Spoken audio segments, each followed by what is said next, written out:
Welcome back to another edition of MG Auto does work on his pile of poop. Today we're going to be changing my shift knob. It's boring, okay? It's the one that comes with the car, and I want to change it and make it look a little bit racier. So what I got here is a brand new shift knob. $35 on eBay. I got the $35 special, okay? I got the thread inversions if I need it, but this should be the right size. We're going to take a look at it. Yes, I know what you're thinking. Oh my god, it's such a cool. Oh my god, look, it's such a cool shift knob. Yes, I know, guys, I know. Leave a comment.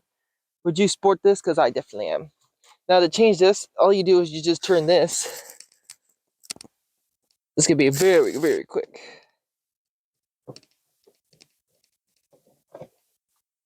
Comes off. Now we try this one. It should be the right threads.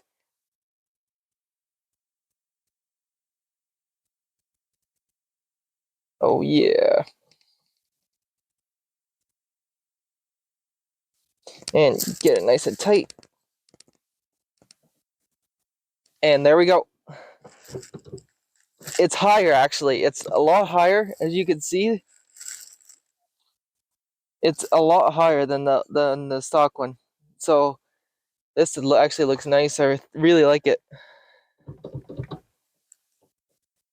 And I'm going to show you the difference of what happens when you change your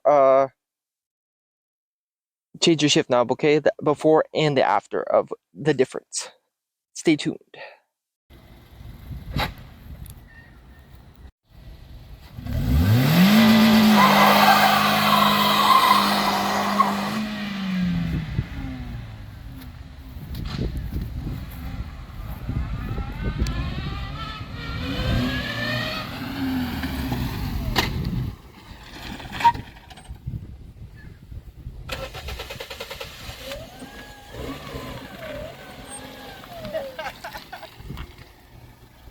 And that's what happens when you change your shifter.